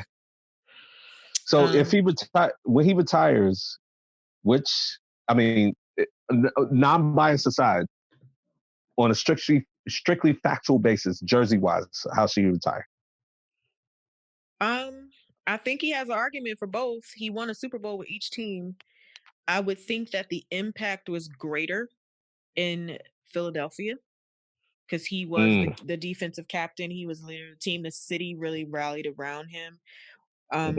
Fans thought of him as their next Dawkins. That's how important he was to the city. Wow, that's big. So it's big praise. And they're feeling it the same way when Dawkins was not re-signed and he ultimately went to the Broncos for the last 2 years of his career.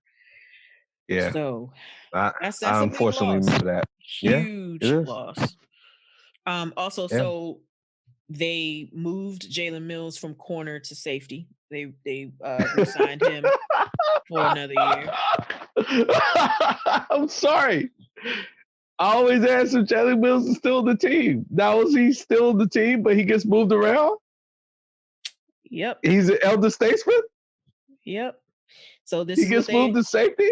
Yep, this is what they envision for the secondary. The starting lineup will be Sidney Jones at right corner. Darius Slay, who we picked up in free agency, will be over. That was a good pickup. Corner. We'll have Jalen Mills as strong safety and Rodney McLeod as free safety, who also just got re-signed for 2 years, which everybody was like, really? You re-signing Rodney McLeod? But hey, there's no Ronald Darby to speak of. I was about to say, what happened to Darby? He's just out there. And also, Jason Peters, false start Peters, he's out there unsigned. He's 38 years old. Who's picking up a 38-year-old left tackle? I feel like you're underappreciative of what Jason Peters has done. The fact that you gave him a moniker, false start Peters. Yes. Why not? False starts every game. What are you talking about? Every game. But the biggest, oh my God, the outside of the Malcolm Jenkins thing, the other big one that I'm like way confused about is the Halapala Vaitai They didn't re-sign him. So the Lions signed him for 5 years, $50 million. We did not re-sign him, which I thought was crazy because the year that we won the Super Bowl, Vaitai stepped in and took that Jason Peters role because Jason Peters had sprained his ACL or tore his ACL. So Vaitai actually stepped in to that left tackle space and was excellent throughout that season. And he's been so valuable in just like the plug and play, like offensive line that we've been having to do for like the past couple years. So that really like kind of like tore me that they didn't re-sign Vaitai. Wow. Yeah. But so you are you in general liking the direction, or I'm liking that they're trying to bulk up our defense, but we still need wide receivers. You got one of ours. You got Nelson Aguilar. I mean, I didn't even. Yeah, but You didn't yes, we want to did. mention that. But I guess we needed depth. But here's the thing, though, with Nelson Aguilar, it's kind of like his rookie season. He was really, really heralded like as a high quality draft pick. I think we picked him up in the second round. He didn't really kind of like show us why he was so great. And then that Super Bowl season, he became a deep threat. And you could see because the knock on him was that he couldn't catch, he couldn't hold on to the ball. He had a lot of drops. Right. Then that Super Bowl season, he showed his actual ability once we got Matthews out of there. And then he kind of regressed and went backwards the season after the Super Bowl. So, I mean, you get flashes of greatness from him. I'm interested in seeing what he would be able to do in Oakland. So I wouldn't look at it as a total like trash pickup until you actually. But I think you've talked me off the ledge a little bit. Because I was not pleased with that signing. Yeah, I know. Let's just put that mildly. So I would leave it like that, and I would go with my podcast partner's judgment. And yeah, we'll trust me, we will visit that frequently if he makes this team. Oh, I know. And rightfully so. If he doesn't show you what he's actually capable of, then I expect you to crush him. Yeah. But how you feeling? I'm feeling good. I'm feeling like this was an enjoyable quarantine and chill podcast recording. Yeah. Listen, guys. Hey, we'll be here to help you take your mind on things. We're taking our mind on things, and we'll all get through this, man. It's a surreal time to be in, but we're in it.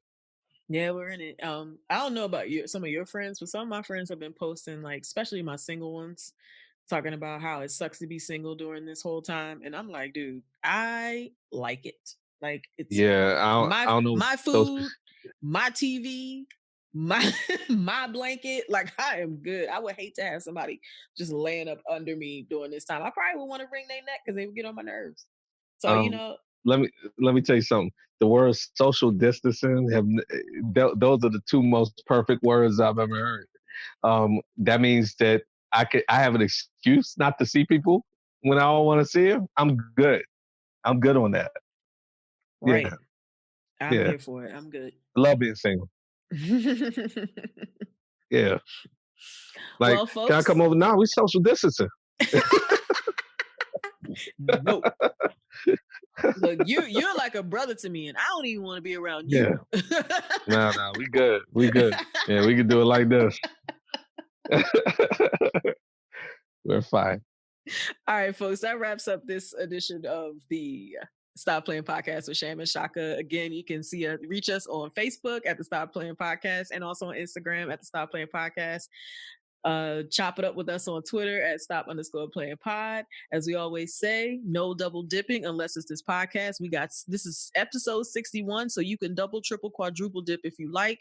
Get it all in while we're off and we're looking for entertainment during this time.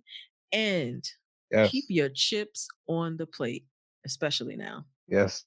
Stop playing.